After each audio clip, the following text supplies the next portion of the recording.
Terima kasih, selamat pagi untuk semua teman yang sudah bergabung pada pagi hari ini. Ini adalah satu acara istimewa yang dibuat oleh Yayasan Bagus Sabda dalam rangka untuk kita bisa bertemu dengan teman-teman yang sehati sepikir di dalam pelayanan dan ingin berbagi. Nah, beberapa waktu yang lalu kami belajar tentang design thinking, dan salah satu yang kita ingin lakukan pada saat ini adalah bagian yang pertama ya, sebelum kita sama-sama memikirkan tentang satu masalah yang saat ini kita lihat cukup besar sekali, karena masalah pandemi yang sudah 1 tahun lebih, kemudian ada masalah juga tsunami digital. Nah, Bapak Ibu mungkin sekarang sudah cukup familiar ya dengan kata-kata tsunami digital. Banjirnya bukan banjir gitu ya, udah melebihi banjir lagi gitu ya. Digital yang luar biasa, bukan hanya ketika pandemi, bahkan sebelum pandemi, sebenarnya tsunami digital itu sudah kelihatan dari jauh gitu ya. Dan ini sudah semakin mendekat dan mungkin sudah mengguyur beberapa tempat gitu ya. Dan saudara, ini bukan sesuatu yang normal yang kita bisa hadapi dengan mudah. Saya melihat, saya kira saudara akan share tentang apa yang saudara lihat di sekitar saudara, di sekeliling saudara. Ini bukan sesuatu yang kita bisa atasi sendiri gitu ya. Nah, karena itu kami ingin mendengar dari banyak teman-teman gitu ya tentang apa yang teman-teman sedang alami, dan juga bagaimana kita secara bersama-sama melihat masalah ini, dan kita melihat bagaimana Tuhan menolong kita melihat dengan baik. Gitu ya, saya akan share screen.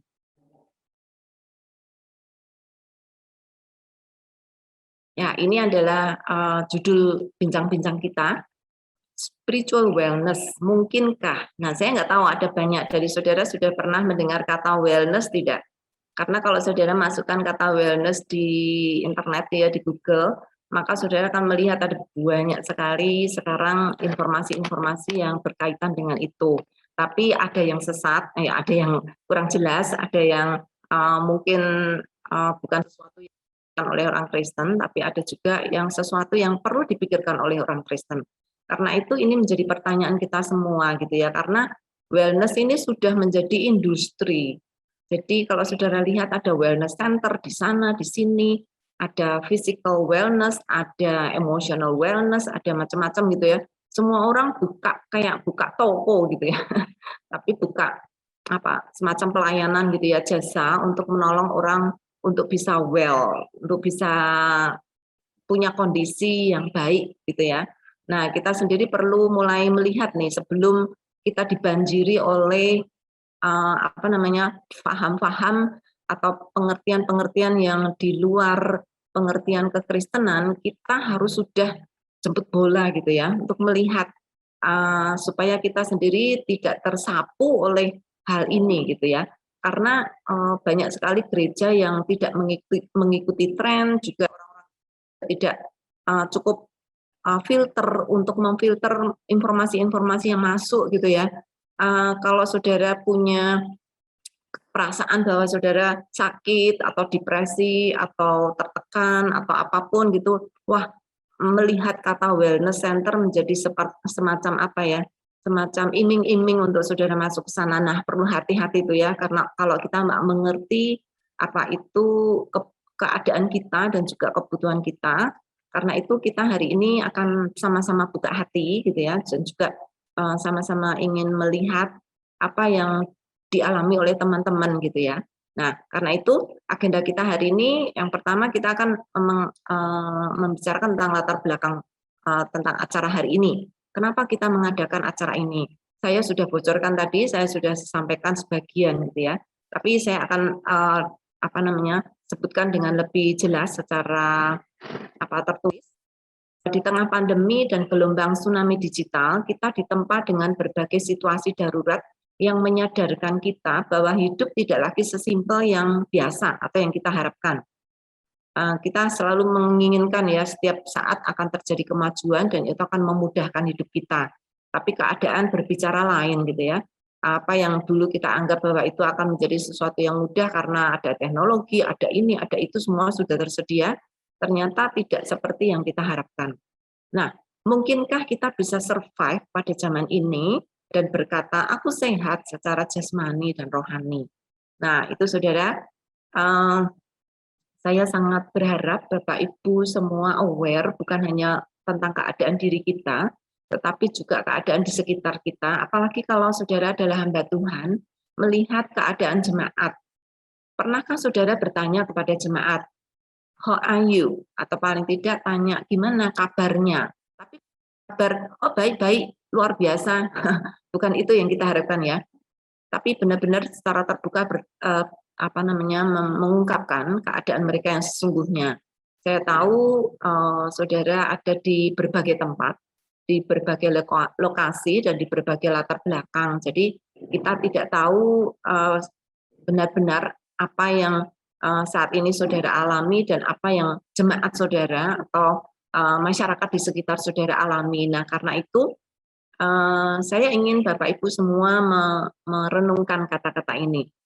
Apakah saya sehat secara jasmani dan rohani? Mulai dulu dari kita ya. Apakah kita sehat nih selama pandemi dan juga tsunami digital yang sudah menerpa kita ini? Sehatkah kita? Sehat itu bukan berarti sakit loh ya.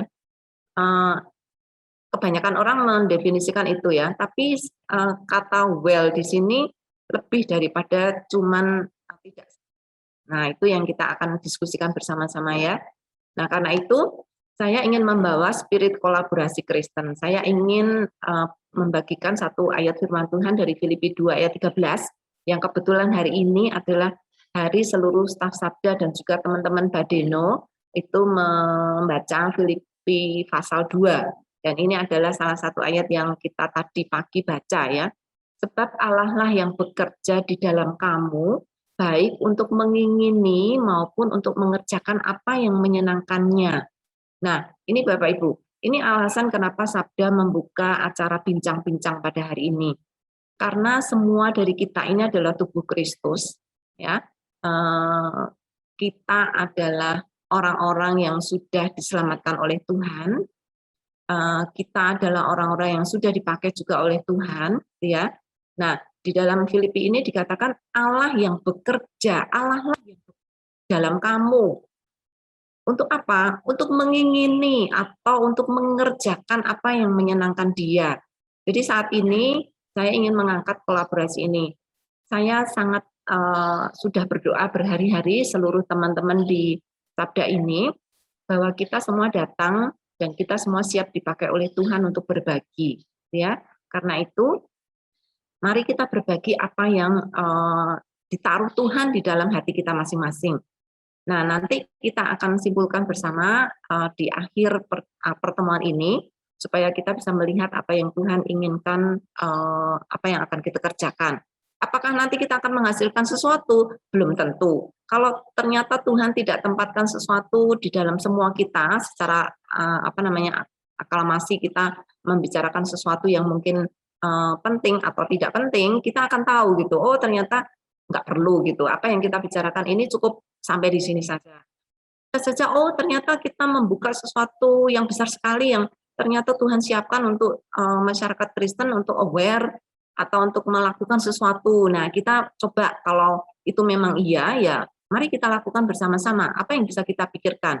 Jadi saudara, hari ini kami datang tuh benar-benar tanpa pemikiran yang konkret mau apa gitu, enggak. Kita mau dengar.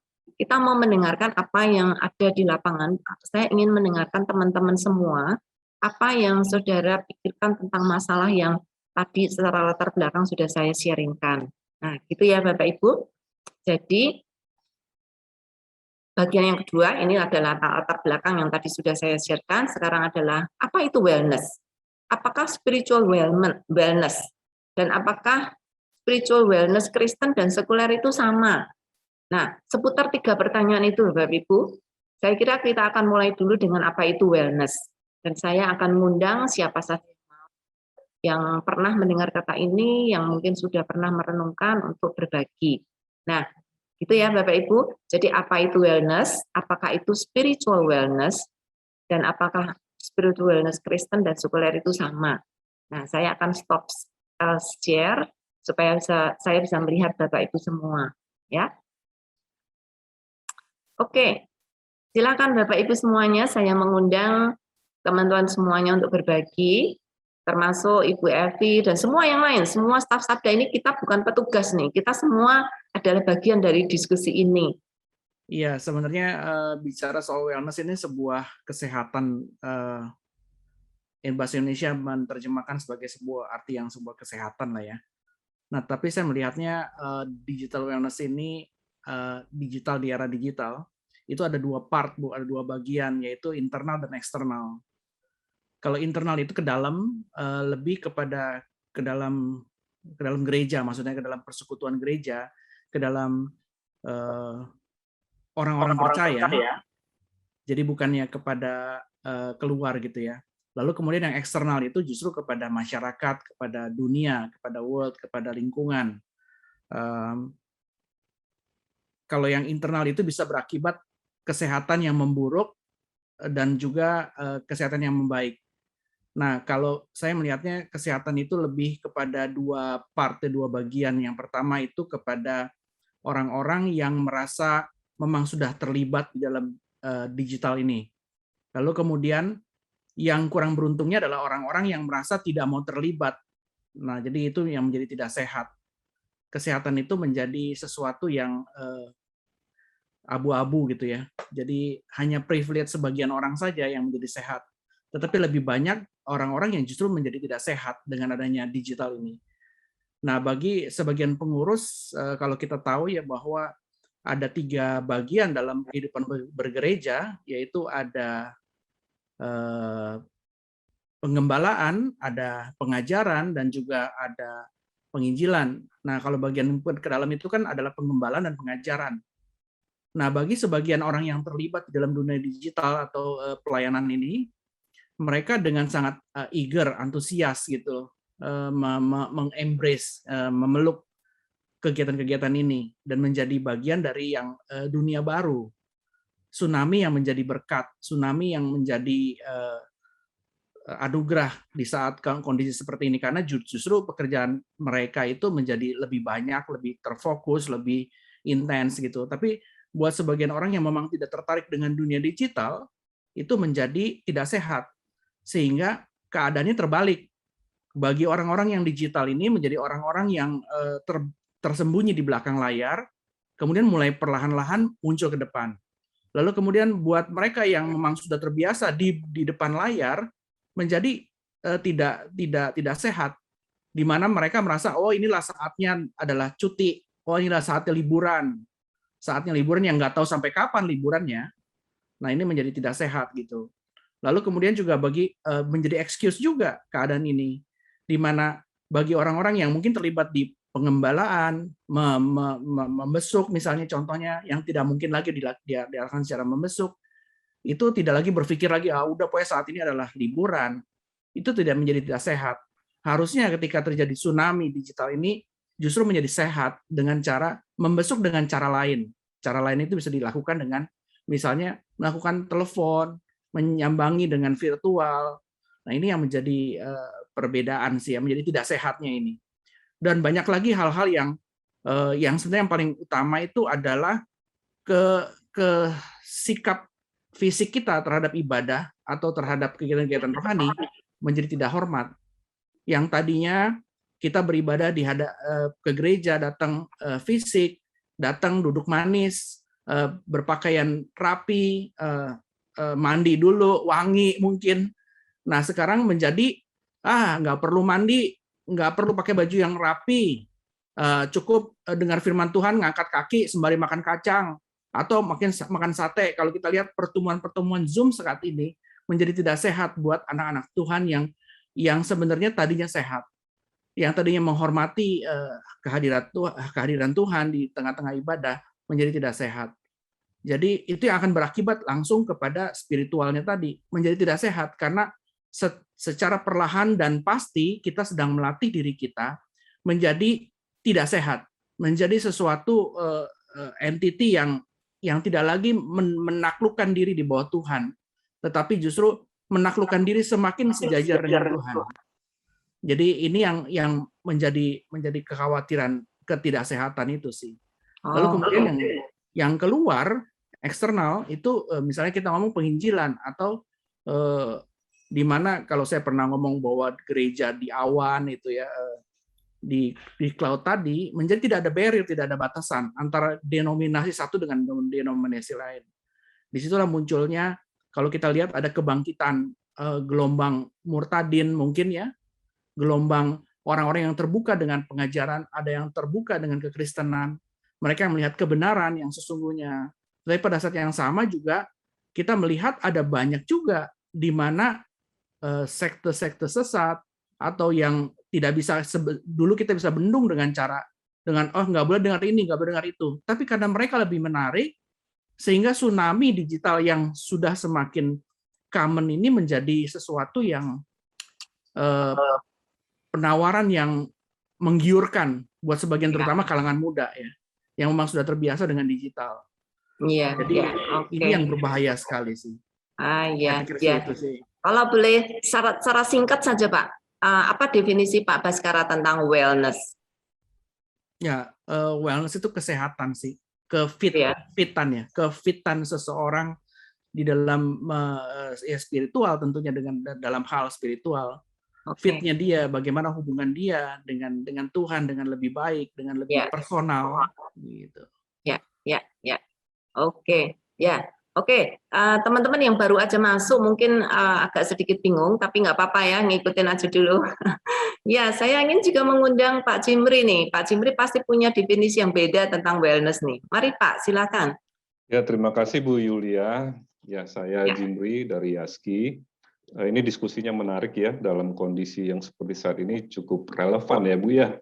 Ya, jadi kalau bicara kata tadi pertanyaan pertama apa itu wellness? Ya, wellness sendiri kalau yang saya pahami adalah hampir sama ya dengan healthy ya, kesehatan. Cuman dalam hal ini kalau wellness ini ada sebuah progres yang tadinya sakit menjadi sembuh, atau yang tadinya memang dalam kondisi baik-baik saja ada progres progres ke arah yang lebih baik. Jadi ada sebuah indikator di sana, ada sebuah perubahan, ada sebuah progres di sana. Oleh orang yang sehat mungkin ya nggak ada sakit jantung, nggak ada apa-apa, mungkin ya fisiknya oke, tapi mungkin dia perlu berlari, perlu olahraga, yang mengurangi lemak mungkin gitu ya, tapi kondisinya sehat-sehat aja. Jadi kalau yang saya lihat pengertian wellness di sini ya itu bukan hanya dari sakit menjadi sembuh, tetapi sembuh menjadi lebih baik, gitulah kira-kira. Nah, ini dalam kondisi yang kebetulan diangkat dengan spiritual wellness, saya pikir halnya sama aja ya, menyangkut dengan pandemi atau tsunami digital. Ini yang membuat kita ketika mengalami pandemi ini, pasti semua orang mengalami hal yang sama ya, kita semua sama, cuman mungkin kita berada di tempat yang berbeda, di rumah masing-masing. Badainya kan terjadi di Indonesia, cuma kita ada di rumah masing-masing. Cuman bagaimana nih kita menghandlenya? Apakah kita cukup kuat rumah kita, ataukah stok makanan di rumah kita cukup? Kan itu cukup mempengaruhi ya. Terus atau mungkin bagaimana kita tetap menjaga, tadi ada tsunami digital ketika di rumah, tadi Pak Baskara sempat sebut bahwa ada begitu banyak konten yang muncul. Nah, bagaimana kita menjaga wellness kita? Apakah kita tetap mengasup atau mengkonsumsi makanan yang sehat, atau karena begitu banyak pilihan yang enak-enak, akhirnya bukan yang sehat, tapi justru malah membuat kita jadi nggak sehat. Ini yang sepertinya arahnya ke sana nih kalau spiritual wellness. Dan saya melihat bahwa ada perbedaan sih. Kelihatannya betul ada apa yang Ibu Yulia sampaikan. Apa kabar ya, baik-baik saja, tapi sebenarnya nggak baik-baik saja gitu. Karena kita udah terbiasa dengan bahasa baik. Nggak terbiasa bilang, aduh nggak baik nih gitu ya gitu. Tapi ya itu memang bahwa ya hidup nggak mudah memang, tetapi perlu kejujuran untuk kita semua mengakui bahwa kita dalam kondisi yang nggak baik gitu. Dan saya ngalamin bahwa dalam kondisi seperti saat ini, saya kebetulan memimpin small group yang tadinya kita face to face gitu ya, ada dalam satu tempat gitu ya, ceria gitu ya, tapi ada sebagian orang yang tetap enjoy dengan virtual seperti ini, tapi ada yang ya akhirnya sampai sekarang nggak pernah muncul lagi, bosen, nantilah tunggu sampai sampai ketemu saja. Dan akhirnya ya gitu, yang dilihat apa yang menurut yang bersangkutan enak saja, tapi gitu nggak membawa wellness buat hidup dia. Ya, betul. Wah, situasinya tidak segampang untuk mendefinisikannya ya Pak ya. Iya, tapi ya betul. Thank you banyak Pak Jimri. Ya, sama-sama. saya ingin juga mendengar dari yang cewek nih, dari Ibu. Nih, ada satu Ibu yang saya kenal nih, Ibu Neti. Dia seorang konselor. Halo Ibu Neti. Halo Bu, apa kabar? Halo, gimana, apa kabar? Sama, baik. Iya, gimana Ibu Neti? Apakah kata wellness ini cukup men-trigger Ibu untuk berpikir lebih jauh nih? Iya nih Bu, saya baru dengar nih terus terangnya. Oke. Jadi saya baru baca di Google. Jadi bukan hanya nggak sakit, tapi juga beyond. Jadi optimize well-being gitu. Jadi kalau saya lihat yang konteksnya sekarang kan pandemi ya. Ya. Kira-kira apa sih yang berubah dari hidup kita selain gereja kita jadi online, belajar di rumah? Kayaknya kalau saya yang lainnya biasa gitu. Memang kami kerja dari rumah. Jadi nggak ada yang beda kecuali yaitu gereja online, anak sekolah di rumah, dan nggak bisa keluar jalan-jalan seperti dulu sesering mungkin gitu. Jadi menurut saya yang paling kelihatan beda ya secara sosial, ketemu dengan orang. Kebutuhan kita ya, kebutuhan sosial kita sebagai manusia. Kalau di gereja kan orang bukan hanya pelayanan tapi juga kumpul-kumpul, ngobrol gitu, dan itu seperti apa ya? Obat gitu ya. Sedikit mengobati misalnya ada yang kesepian atau ada yang sedang terluka atau apa. Kumpul itu mengobati gitu. Dan menurut saya ya seperti yang Bapak siapa tadi ya? Pak Baskara atau Pak Jimri? Online, saya lupa. Gereja online itu jemaat tuh sebenarnya kesehatan rohaninya gimana gitu ya. Menurut saya memang beda, berkurang lah karena nggak bisa ketemu orang gitu. Beda lah ketemu orang sama ketemu layar gitu. Tapi lama-lama terbiasa juga sih. Kita jadi kumpulnya hanya lingkaran kecil yaitu keluarga inti dan mungkin lebih besar sedikit dengan keluarga yang mertua atau adik ipar atau sepupu dan sebagainya. Jadi memang beda, tapi menurut saya masih bisa lah. Karena di Indonesia terutama kan nggak terlalu ketat ya kalau lockdown. Masih bisa pergi dengan mobil atau apa gitu. Jadi ya menurut saya sih nggak terlalu ada beda. Kecuali mungkin mengatur rumah semakin sibuk dengan anak-anak. Mengenai spiritualitas yang apakah lebih baik atau enggak, menurut saya itu tergantung masing-masing orang sebelumnya hubungannya dengan Tuhan seperti apa. Kalau memang sering terbiasa bersama dengan Tuhan sendiri di dalam solitude atau saat teduh atau apa, itu malah lebih banyak waktu gitu, lebih enak gitu. Di mana aja kan bisa, di dalam kamar atau di luar, apa kita bisa dengan Tuhan. Tapi kalau bersama-sama dengan orang kan biasanya nggak bisa gitu. Nah itu sih, saya sih lihat tipe-tipe orang beda-beda. Ada tipe orang yang suka berkumpul, ada tipe orang yang enggak. Kalau saya emang suka kumpul, suami saya enggak misalnya. Ya beda gitu. Saya lebih terasa gitu. Iya. Oke, ya terima kasih banyak Ibu Neti untuk perbincangan kita. Wah, ini banyak banget nih teman-teman, pengennya tak sapain satu-satu dan tanyain satu-satu, tapi mungkin waktu tidak memungkinkan.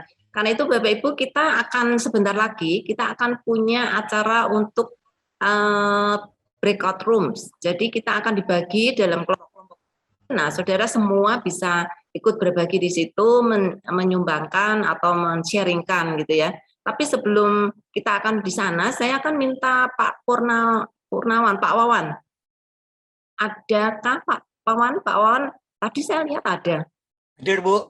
Hadir Pak. Gimana kabarnya nih? Kabar baik, puji Tuhan. Iya, apakah Pak Wawan well? Well, thank you. Tadi Ibu Neti bilang well itu bukan berarti sakit loh. Orang sehat-sehat saja bisa saja tidak well. Gimana Pak? Ya, semua sudah disampaikan oleh teman-teman senior saya. Jadi saya cuma ini yang kepikiran dengan beberapa teman yang lalu, beberapa hari yang lalu itu soal anak-anak, karena kami fokus di pelayanan anak-anak. Itu kadang anak-anak bilang it's okay, itu belum tentu dia okay, karena dia tidak bisa mengekspresikan keadaan dirinya. Dia mungkin tidak menyadari bahwa dia tidak well. Kalau orang dewasa mungkin bisa menguji dirinya sendiri, kayaknya spiritualitasku ini sedang tidak baik nih, begitu ya. Tapi kalau anak-anak kan tidak bisa tahu bahwa dia itu sedang bermasalah. Mungkin dia mengalami perilaku yang berbeda dan sebagainya, tapi dirinya sendiri itu tidak menyadari bahwa dia itu sedang mengalami ya semacam gangguan kejiwaan dia di masa pandemi ini. Nah, itu yang saya dan teman-teman tuh berpikir bagaimana ya mendeteksi spiritualitas anak itu dari sisi wellness-nya tadi. Apa ada alat ukurnya, atau ada para orang dewasa itu bisa, atau orang tua itu bisa mengetahui bahwa anaknya ini sedang tidak oke, begitu loh. Kalau yang lain saya kira saya udah ngikut aja deh. Itu ya Pak ya. Iya. Wah, terima kasih Pak Wawan. Ini Pak Wawan adalah aktivis untuk anak-anak. Jadi ya concern Pak Wawan tuh perlu kita pikirkan bersama ya. Gimana anak-anak bisa tetap benar-benar well, artinya fit. Bukan hanya tidak sakit, tapi benar-benar flourish, benar-benar berkembang dengan maksimal gitu. Itu yang kita tanyakan ya. Kalau cuma sekedar oke, bisa ya itu semua orang bisa ngomong gitu ya. Tapi apakah bisa maksimal dengan keadaan seperti ini? Ya, saya ingin dengar satu lagi Pak Tri Santoso dari GKIP. Apakah Pak Tri bisa urun rembuk nih Pak? Ya, selamat pagi Bu. Terima kasih. Ya. Ya, Bapak Ibu dan Saudara terkasih, ketika kita mendengar kata itu kan sebenarnya itu kata yang menyenangkan gitu ya.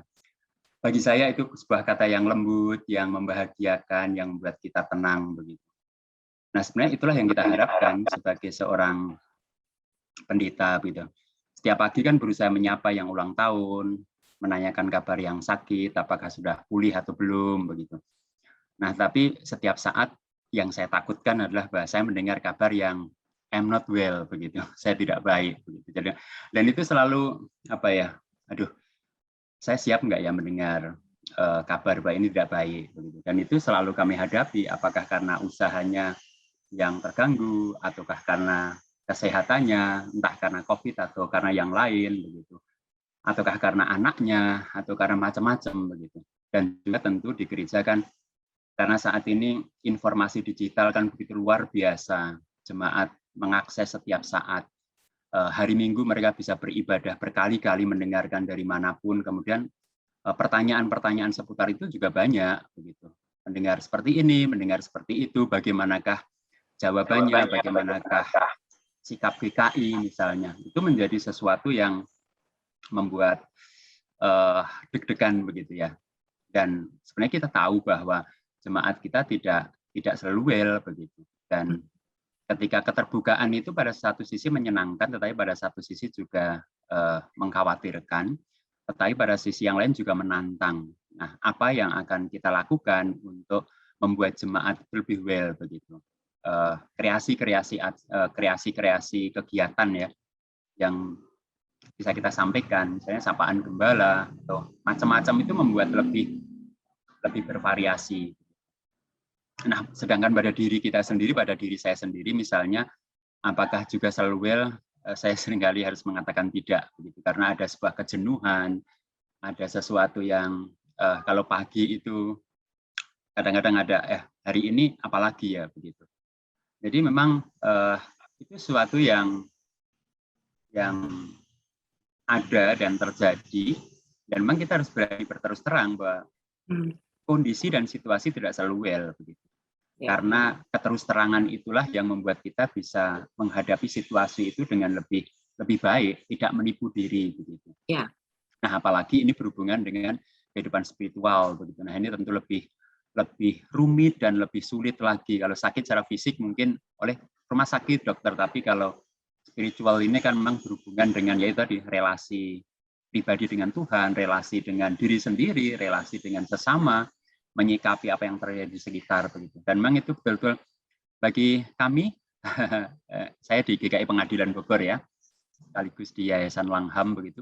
Itu memang menantang, menghadirkan sebuah tantangan yang luar biasa, bagaimanakah membuat diri kita sendiri baik, sehingga kemudian sehat juga ya, kemudian bisa membuat jemaat yang merasa tidak sehat itu kembali sehat, tentu secara bersama-sama, begitu. Dan kemudian memang menghasilkan sebuah kehidupan spiritual yang semakin terasah, begitu, walaupun itu tidak mudah. Ya, oleh karena itu perbincangan ini menarik, karena kita tidak memperbincangkan orang lain, tetapi kita berbicara tentang diri kita sendiri. Karena kalau kita sendiri tidak well, bagaimana kita akan bisa membuat orang lain itu merasa well, begitu. Ya, terima kasih, Ibu.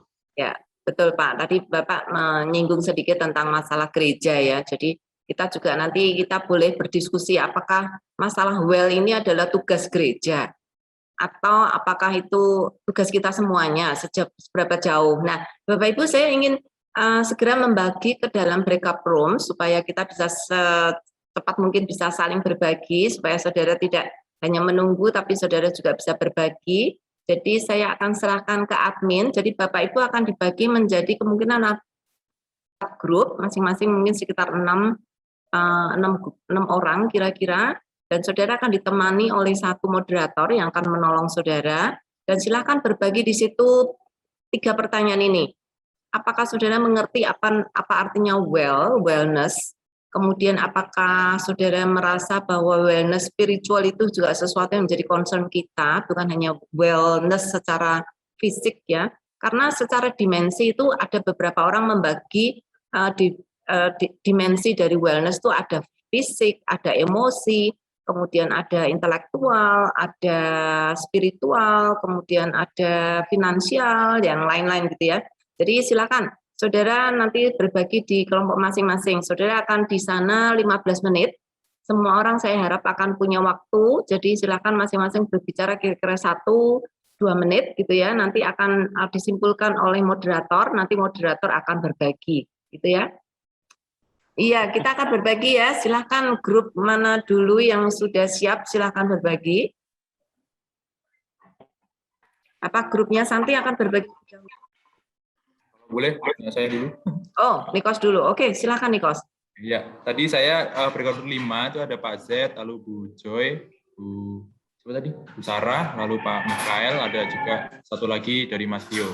Nah, kurang lebih kalau sudah dikumpulkan ini membicarakan beda-beda. Kalau di tempatnya Pak Z Sira itu karena pandemi ini jadi di tempat Pak Z Sira secara berjemaat, secara gereja gitu, mereka dirasa kayaknya agak renggang karena lalu banyak menerima kabar duka, dan itu juga memengaruhi ternyata secara secara mental dan secara spiritual juga kepada jemaat-jemaat di tempatnya. Lalu ada juga dari Pak Mikael itu sharing bahwa di tempatnya malah sama aja gitu, nggak benar-benar terpengaruh, ya hanya sedikit terpengaruh tapi tidak benar-benar terpengaruh dengan kondisi saat ini, sehingga ketika ditanya atau berdiskusi terkait spiritual wellness-nya ya dibilangnya memang jarang jadi nggak ketemu secara face to face, tapi karena menggunakan menggunakan pendekatan yaitu approach kunjungan ke jemaat satu-satu. Nah, itu ternyata masih bisa merawat kesehatan atau spiritual wellness dari jemaat di tempatnya Pak Mikael. Kurang lebih seperti itu, dan dari tadi juga kami mendiskusikan terkait spiritual wellness di kalangan anak muda gitu. Jadi di generasi saya gitu. Jadi itu salah satunya itu adalah kerinduan untuk punya figur atau tokoh yang bisa dicontoh, bisa dilihat, karena saat ini banyak anak muda yang melihatnya itu hanya likes, lalu juga views. Jadi tidak semua orang-orang yang konten kreator Kristen yang meng-create konten terkait kekristenan itu menyampaikannya sesuatunya itu benar-benar biblical base gitu. Harus bisa menyaring. Nah, itulah yang menjadi keresahan juga sih sebenarnya. Kalau bisa dibilang mewakili generasi saya gitu terkait keresahan gimana bisa menyeleksi itu tadi. Banyak konten kreator yang bikin A, B, C, D, apakah kita menyeleksinya lewat keviralan mereka, jumlah views, followers, dan sebagainya, likes, atau benar-benar menyeleksinya lewat Alkitab. Nah, itu yang menjadi keresahan saat ini. Menurut diskusi tadi ya, banyak yang sedang kurang well. Oke. Ya. Thank you banyak, Nikos. Ya, Ibu Santi bisa langsung lanjutkan? Ya, Bu. Ya, tadi di grup 4, saya di sana ditemani dengan Bu Medi, Bu Friska, Bu Neti, Pak Purnawan, dan juga Pak Sri Sugianto. Ya, jadi saya rangkum aja ya. Jadi untuk wellness itu sendiri sebenarnya kami berpikir gitu ya, bahwa ini tuh adalah suatu proses gitu, tidak bisa dalam satu keadaan di saat tertentu saja, tetapi itu satu proses yang panjang untuk seseorang itu bisa mendapatkan satu kehidupan yang lebih baik gitu, yaitu spiritual, terus juga aspek-aspek yang lainnya. Nah, cuman tadi menariknya ini ketika kami membahas mengenai spiritual wellness ya, dikatakan di sini spiritual wellness Kristen dan juga sekuler. Nah, ini tadi cukup banyak itu di sini. Yang salah satunya sebenarnya kalau dari sisi sekuler itu tadi Ibu Neti sempat menyampaikan ya, itu lebih cenderung ke arah psikologis gitu. Dan tadi juga dari sharing Pak Purnawan, beliau juga menyampaikan bahwa sekarang itu banyak sekali jasa-jasa untuk menawarkan wellness gitu. Gimana seseorang bisa wellness gitu gimana? Cuman penekanannya di sekuler itu adalah kebanyakan itu mereka mencoba untuk melibatkan semua indera. Jadi dari setiap indera itu dirangsang gitu, karena dengan adanya rangsangan itu akan mempengaruhi juga salah satunya aspek spiritual itu gitu. Jadi diharapkan akan menjadi lebih baik, lebih nyaman, lebih enak seperti itu. Nah, cuman kalau dikaitkan dengan kondisi sekarang pandemi ini menjadi memprihatinkan gitu ya, karena apa yang seharusnya dikonsumsi oleh indera kita itu sekarang jadi minim gitu. Misalnya kayak kita yang biasanya kecenderungannya untuk bisa beribadah bersama gitu ya di gereja, kita menghirup aroma gereja, atau mungkin kita bisa berpelukan dengan rekan gereja gitu ketemu, tetapi sekarang benar-benar itu dibatasi. Nah, indera-indera kita yang seharusnya bisa mendapatkan input seperti itu tuh sekarang juga lebih terbatas. Nah, ini juga salah satu pandangan yang kami singgung tadi, yaitu terus juga ketika kita membicarakan tentang spiritual wellness itu dari sisi Kristen, ya mau tidak mau sebenarnya itu semua berpusat kepada Tuhan, bahkan seluruh kehidupan kita itu juga harus berpusat seturut dengan firman Tuhan. Nah, ini sebenarnya ditentukan secara internal kita gitu. Jadi apapun kondisinya itu sebenarnya yang paling penting itu adalah internal kita itu. Apakah internal kita itu dalam kondisi yang baik gitu. Bagaimana relasi kita itu dengan Tuhan. Nah, memang dari pertanyaan yang kedua ini cukup terlihat gitu ya batasannya gitu, cukup terlihat perbedaannya dan mana bagian-bagian yang memang itu kelihatan lowong gitu, dan itu harus bisa dipenuhi di sisi internal ini. Lalu yang ketiga tadi sempat di detik-detik terakhir itu ya kami mencoba gimana gitu dengan kondisi yang sekarang gitu, ada satu batasan, ada perbedaan, bahkan ada fokus-fokus yang mungkin beda gitu untuk bisa melihat wellness ini. Nah, tadi Ya, sempat disampaikan oleh Ibu Neti juga bahwa sebenarnya kita itu fokusnya adalah untuk bisa melihat ke atas gitu. Bagaimana kita itu bisa melihat Tuhan untuk berdoa, untuk baca firman dan memiliki iman gitu untuk bisa menjalani kondisi itu. Ya, itu sih Ibu. Sekian. Wow, ya panjang lebar ya. Tapi sorry, ini waktunya mepet banget. Oke, silakan Yudo. Ya, pandangan kami ada mirip dengan yang di kelompok Mas Santi. Tadi kelompok kami ada Pak Jimri, Saudara Zenfrison, Pak Joni dan juga Pak Hartawan. Kami ngobrol-ngobrol tentang pada saat pandemi ini, memang wellness kita itu mau tidak mau harus berbenturan dengan apa yang terjadi di luar gitu. Tapi tadi dibilang juga wellness kita itu tidak tergantung pada eksternal, tapi pada bagaimana kita dekat dengan Kristus gitu. Jadi kedekatan kita dengan Kristus itu akan membuat kita merasa bahwa kita bisa melalui ini semua gitu. Seperti Ayub tadi Pak Joni bilang dia tidak well secara fisik gitu. Anak-anak yang meninggal segala macam, tapi dia bisa bilang bahwa semua ini bisa baik gitu. Dia dekat dengan Tuhan gitu. Kemudian juga yang menarik tadi perbedaan antara yang wellness sekuler dengan wellness Kristen.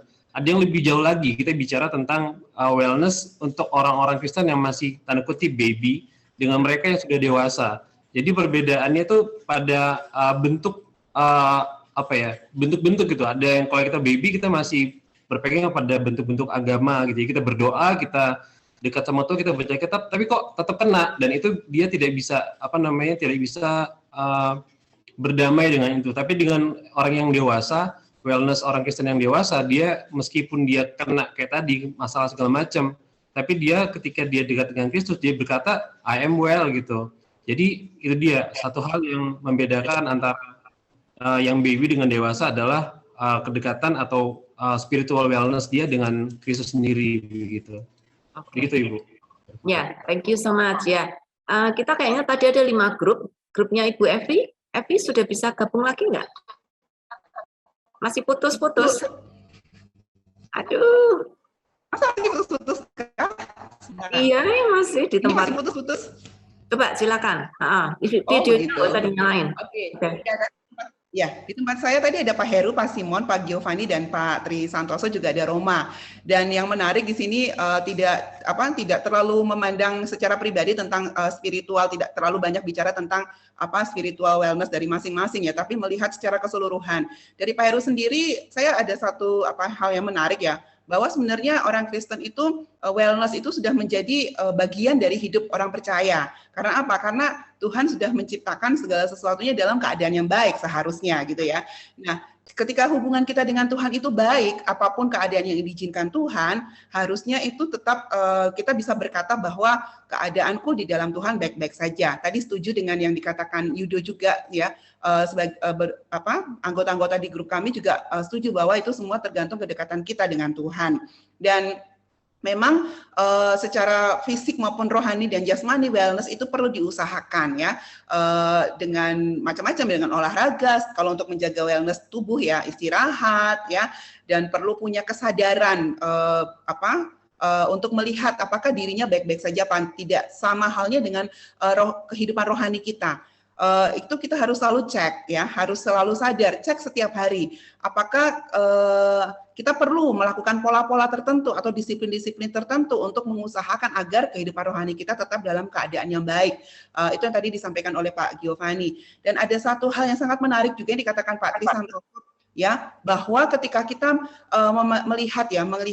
mengajak jemaat untuk membangun kesadaran apakah mereka baik-baik saja atau mereka dalam keadaan yang sehat, gereja itu punya tugas secara holistik, bukan hanya rohani tetapi juga seluruh aspek kehidupan jemaatnya. Jadi pemimpin-pemimpin dalam gereja perlu memikirkan ada rasanya empati gitu ya, ketika bertanya apa kabar itu bukan basa-basi tetapi memang sedang melakukan proses empati dengan jemaatnya dan juga sedang berusaha untuk mendefinisikan masalah mereka ya. Kadang-kadang jemaat tidak merasa baik-baik saja karena mereka tidak bisa mendefinisikan apa yang jadi masalah mereka, dan itu perlu dibantu dari gereja. Dan memang saat ini ya, yang menjadi masalah saat ini adalah banyak sekali info yang bisa didapatkan oleh jemaat sehingga itu membuat jemaat sering terpecah. Nah, PR-nya dari gereja atau orang percaya saat ini adalah bagaimana kita menyatukan kembali semua itu, baik ya, semua supaya dalam keadaan sehat dan baik, dan fondasinya benar, yaitu relasi kita dengan firman Tuhan, relasi dengan Tuhan, sehingga kita bisa saling menolong dalam kesatuan tersebut. Jadi ini sangat menarik nih ya, tentang kesatuan ini. Begitu sih Bu Yulia. Ya, terima kasih. Aduh, waktunya kita rasanya kayak dikejar-kejar waktu. Grup saya ada 4 orang, ada Pak Cahyadi, 5 orang dengan saya. Pak Cahyadi, Pak Baskara, kemudian ada Pak Darmana, dan juga ada Pak Denny. Pak Denny nggak sempat bicara banyak, lebih menyimak. Pak Baskara membicarakan tentang ketidakterbukaan gitu ya di dalam wellness ini, dan itu membuat kita menjadi sulit untuk benar-benar tahu keadaan yang sesungguhnya. Dan dari Pak Cahyadi sendiri lebih banyak melihat secara pribadi, dan Pak Darmana juga melihat membedakan dengan sekuler dan kekristenan. Tapi pada saat yang sama juga dengan Pak Baskara membicarakan kita tidak seharusnya memikirkan sesuatu seperti itu secara dikotomi. Oh ini sekuler, oh ini rohani gitu ya. Keseluruhan hidup kita itu sebenarnya adalah spiritual gitu ya. Untuk melihat bagaimana Tuhan membentuk kita. Lalu bagaimana mengusahakan wellness itu tadi sempat kita bicarakan. Tadi Pak Baskara dan Pak Darmana juga setuju. Mengusahakannya adalah memulai dengan kejujuran. Karena keterbukaan itu menjadi kunci untuk kita tahu sebenarnya kamu tuh well atau enggak. Itu kan bagaimana orang bisa menolong, atau bagaimana kita tahu diri kita sendiri kalau kita enggak jujur bahkan dengan diri sendiri. Itu sih yang sempat kita, sebenarnya ada lagi cuman ya waktu saya tidak bisa membicarakan semuanya. Jadi saudara, saya akan kembali ke share screen. Ya. Ini ya tadi ya,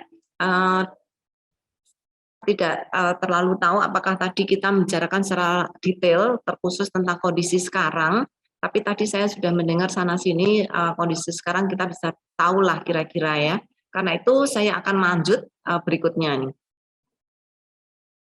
Nah, kondisi sekarang kita tadi sudah refleksi, harusnya ya kita menyadari bahwa keadaan well atau tidak well itu kadang-kadang sangat tricky ya untuk tahu ya, karena definisinya bukan karena sakit gitu. Apakah kita bisa flourish, apakah kita bisa maksimal di dalam keadaan kita saat ini, di dalam keadaan pandemi. Misalnya secara sosial kita nggak bisa full untuk bisa mengembangkan kemampuan sosial kita karena dibatasi oleh pandemi, jaga jarak dan lain-lain gitu ya. Dan banyak hal yang kita lihat. Nah, sekarang kita akan coba melihat lebih ke ke depannya ya. Perlu sebuah pusat spiritual wellness. Ya. Kalau iya, apa tujuannya dan manfaatnya? Nah, ini dulu ya sebelum kita akan bicarakan tentang bagaimana mewujudkannya. Menurut saudara, karena kemungkinan tadi saudara tahu bahwa kadang gereja tidak terlalu bisa full untuk membantu jemaat karena kondisi dan lain-lain. Apakah diperlukan satu pusat spiritual wellness? Nah, saya ingin mengundang nih Bapak Ibu yang lain untuk bisa men-sharekan. Saya akan stop share, saya ingin melihat saudara semuanya. Oke, Bapak Ibu silakan. Apakah ada yang mau berbagi? Apakah diperlukan itu sebuah pusat wellness gitu ya untuk orang Kristen, bukan untuk sekuler? Terkhusus spiritual wellness. Mari silakan. Apakah ada misalnya Pak Joni dari GKBH? Ya, kalau menurut saya sih lebih penting sebenarnya didorong untuk ya setiap gereja kita mengevaluasi kembali untuk pandemi ini, bahwa ternyata memang spiritual wellness itu sesuatu yang sangat penting ya. Dan kalau tadi kita lihat dari beberapa kelompok kan kelihatannya mengarah pada satu titik yang sama, bahwa spiritual wellness itu berbicara tentang keintiman, kedekatan dengan Tuhan, relasi pribadi yang baik dengan Tuhan. Saya pikir gereja harus kembali sekali lagi menanamkan itu, dan kemudian melakukan pembinaan-pembinaan yang sangat efektif untuk membuat setiap jemaat, setiap orang itu bisa lebih dekat dengan Tuhan. Saya pikir itu menurut saya yang lebih prioritas untuk Ya. didorong, Bu. Ya. Jadi kembali ke gereja masing-masing ya, Pak ya. Iya, iya. Bagaimana teman-teman yang lain? Apakah setiap gereja memang kondisinya seperti itu? Hanya gereja yang bisa mengusahakan untuk saat masing-masing. Mari silakan. Teman-teman yang lain? Boleh Pak Hartawan? Pak Wawan sudah unmute, Bu. Boleh usul? Mari Pak. Iya, kalau untuk membuat pusat semacam pusat bantuan untuk wellness itu sebenarnya ide yang bagus, tapi itu kan butuh persiapan yang lama sehingga mungkin padahal ini darurat begitu. Darurat. Nah, saya kira mungkin bisa dibuat semacam yang pertama networking gitu ya. Networking siapa yang mau relawan jadi itu bisa yang darurat misalnya yang memang sangat butuh konseling itu bisa ada yang menjadi relawannya gitu, atau barangkali kita menyediakan modul-modul untuk training bagi gereja-gereja yang ingin merawat kerohanian umatnya begitu, karena tidak semua gereja itu memiliki keterampilan, tidak semua pekerja dan hamba Tuhan di gereja masing-masing itu sudah juga memiliki kemampuan. Ya. Nah, itu kita sediakan modul kalau perlu TOT begitu, training of trainer yang itu akan menghemat tenaga kita. Kalau barangkali orang Kristen kan banyak sekali, dan kalau kita yang akan melayani semua yang mungkin akan kewalahan. Jadi Jadi yang bisa menjadi fasilitator ya Pak ya. Iya.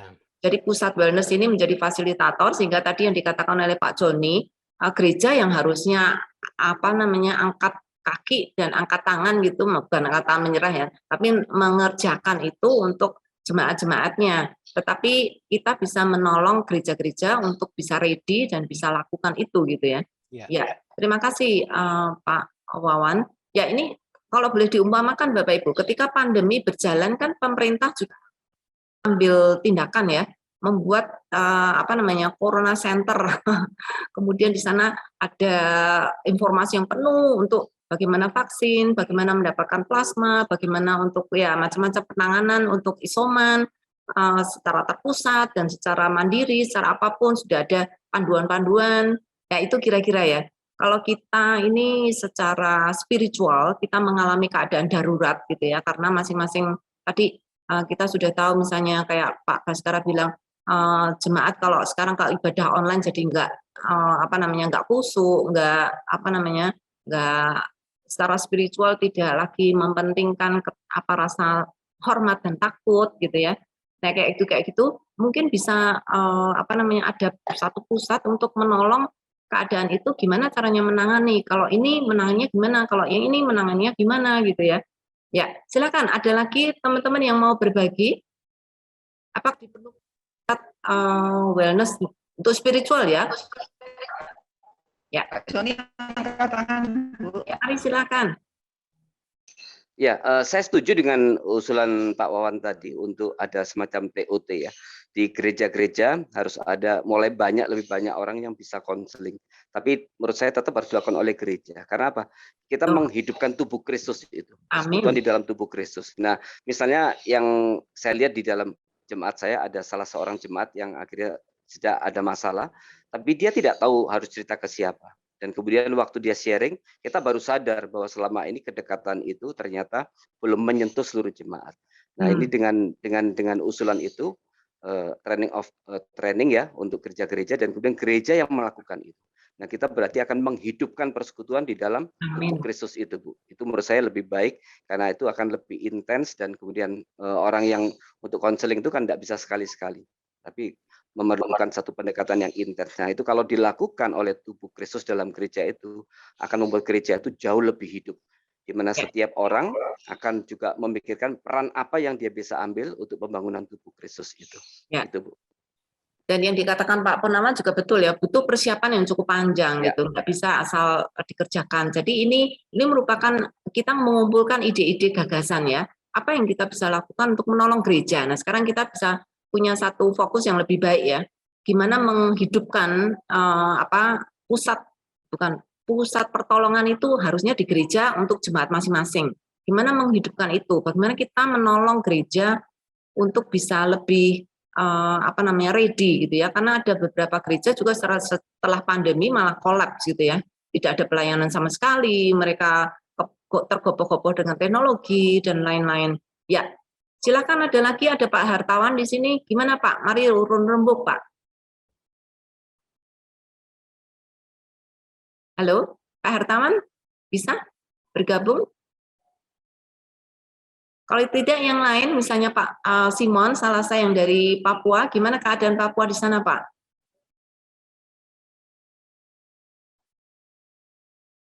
Atau Pak Sri Sugianto? Atau juga Pak Jimri, silakan. Pak Mikael, Pak Baskara, yang lain silakan. Ya. Jangan buang waktu. Ya, mari baik, Pak. Bu. Ya, jadi kalau bicara sebuah pusat spiritual wellness, yang pasti ini sangat baik karena setiap kita punya kapasitas dan kemampuan masing-masing. Kami di Yayasan Yaski misalnya ya, kami punya keterbatasan, memang kami bukan gereja, tapi kami melayani jiwa-jiwa juga. Dan untuk melayani mereka yang datang kepada kami, mereka telepon dengan berbagai macam persoalan, memang ini harusnya memang menjadi bagian dari tanggung jawab gereja. Tapi karena mereka datang ke kami, mau nggak mau memang kami harus layani. Dan kami kembalikan lagi ke gereja mereka masing-masing. Tetapi memang berarti kan ada sesuatu yang miss di sini. Gitu kan ya. Tujuan kami sebenarnya adalah menjangkau jiwa yang artinya di laut bebas, tetapi yang datang dari akuarium kan gitu kira-kira. Jadi ada berarti memang perlu sebuah program. Kalau bicara spiritual wellness, kalau tadi kan ada progres. Nah untuk progres itu berarti ada pertumbuhan, berarti ada sebuah program-program yang membantu kita atau gereja. Bagaimana nih? Jadi benar perlu ada sebuah resource.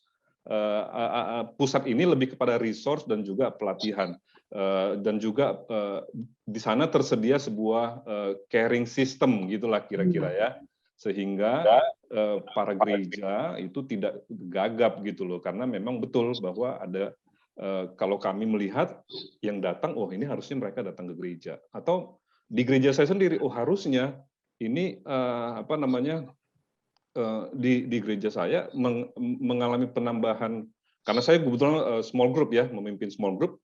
Di small group saya ketambahan member-member small group baru dari gereja lain. Berarti ini ada yang salah nih gitu kan. Gitu. Tapi ya itulah.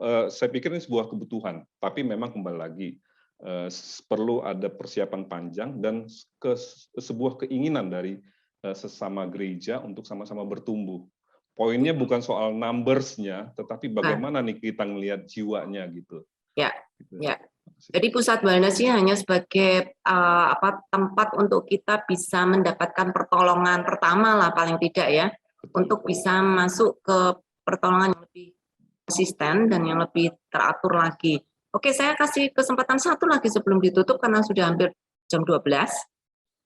Silakan langsung unmute saja. Mari Pak Baskara, ya Pak.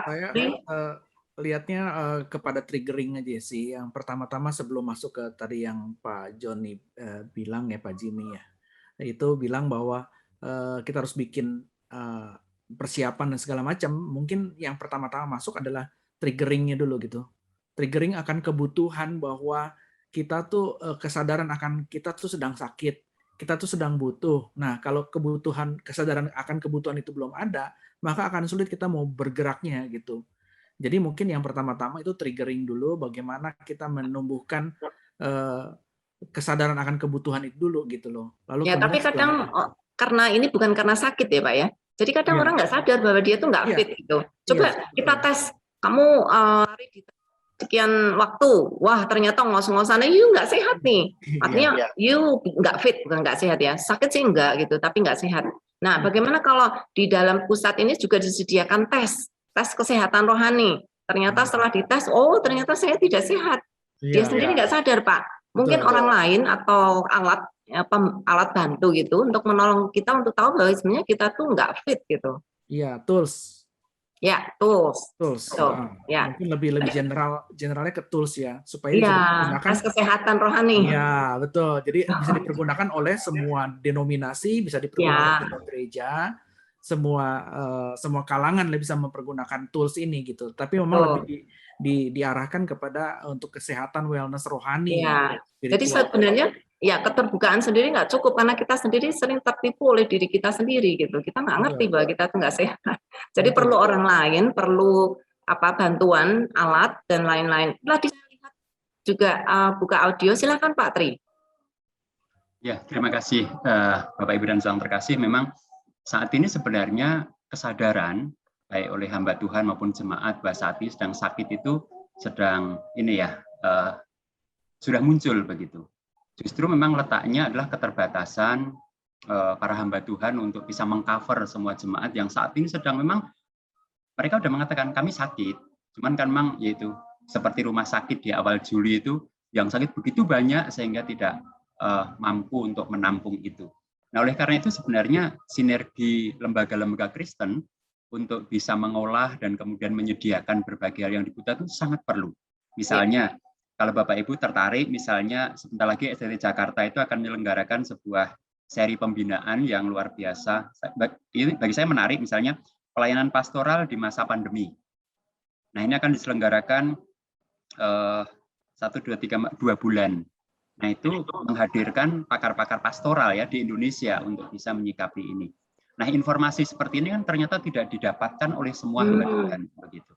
Nah, kalau lembaga-lembaga Kristiani itu punya sinergi, terus kemudian menampilkan sumber-sumber daya yang bisa dipertanggungjawabkan, pelatihan-pelatihan yang memang berkualitas, dengan kemudian juga kalau memang itu membayar, kemudian ada lembaga-lembaga, kalau ingin ikut tapi tidak membayar, kami akan bisa membantu. Itu menjadi sangat penting ya. Nah, yang kedua misalnya kalau kita mau cek spiritualitas, kita bisa menggunakan juga lembaga-lembaga Kristiani yang rutin mengadakan itu, dan datanya itu saya kira sangat valid ya. Misalnya research center itu penelitiannya begitu luas dan hasilnya juga sebenarnya bisa kita pakai. Jadi tidak harus setiap kita mengadakan itu, tapi menggunakan sumber daya yang sudah ada, mengelolanya sehingga menjadi suatu kesatuan yang efektif begitu.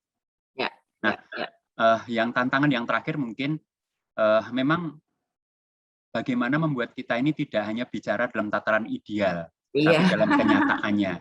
Betul. Nah, orang Kristen itu lebih sering berbicara ideal, padahal sebenarnya bukan itu yang terjadi begitu. Nah, jadi keterbukaan, kesediaan untuk kami butuh, kami kurang, kami mau ikut, itu memang menjadi penting seperti itu, sehingga memang mengatakan diri sendiri tidak bisa, lemah, sakit, kurang mampu itu menjadi awal dari sebuah kehidupan untuk melangkah. Jadi saya kira 3 tadi bisa dibuat ya Bu ya. Kalau contohnya saat ini saya ada di Langham, itu kan memang fokusnya kan TFT untuk pengkhotbah ya.